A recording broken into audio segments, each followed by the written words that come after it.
You felt it last night.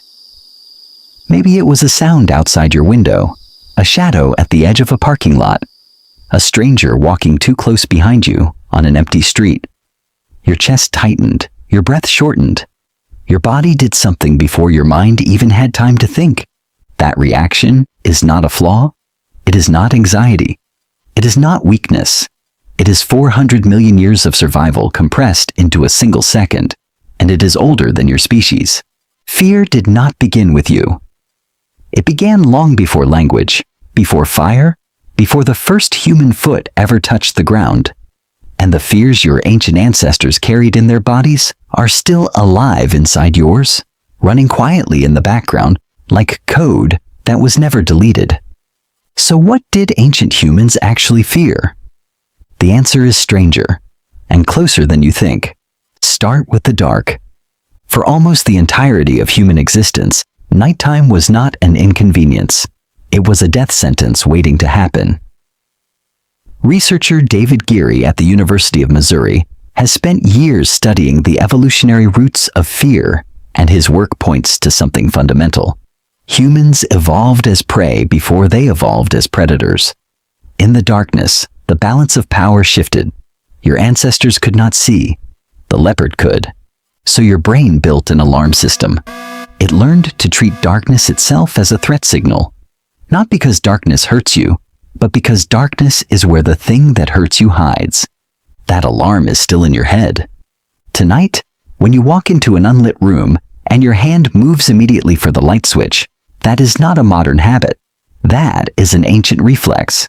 Research by Arne Öhman at the Karolinska Institute in Sweden showed that humans detect fear-relevant stimuli: snakes, spiders, angry faces, darkness, faster and more accurately than neutral stimuli. The brain has a fast lane for threat. It was built by millions of years of nights when not having that fast lane meant not waking up. But darkness was only part of it. Your ancient ancestors feared something else far more than the dark, something that modern psychology has only recently begun to fully understand. They feared being left out. This sounds soft. It does not feel like a survival fear. But follow the logic of the ancient world for a moment. A lone human on the African savanna approximately 2 million years ago was a dead human. You had no claws, no venom, no armor, no speed. Your only real advantage was other people. The group was the technology. Being expelled from the group, through conflict, through social failure, through being seen as a burden, was a biological catastrophe equivalent to stepping off a cliff. Kipling Williams at Purdue University ran a series of now famous experiments called the Cyberball studies. He had participants play a simple virtual ball tossing game. Partway through, the other players, controlled by the computer, stopped throwing the ball to the subject. Just that. Just being left out of a virtual game. And the brain scans showed something remarkable.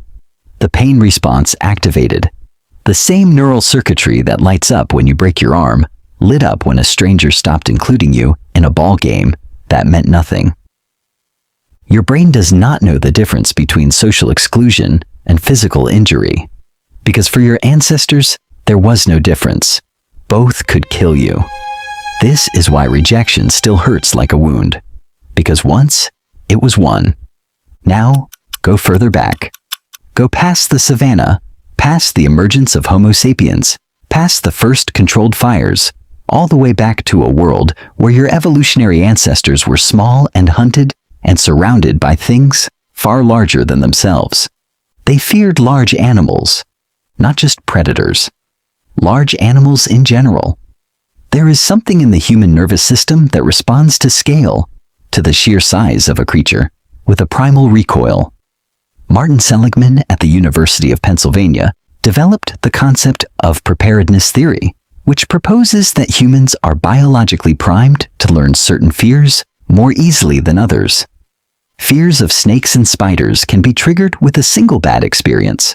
Fears of cars and electrical outlets, statistically far more dangerous in the modern world, take much more effort to develop because snakes and spiders were threats.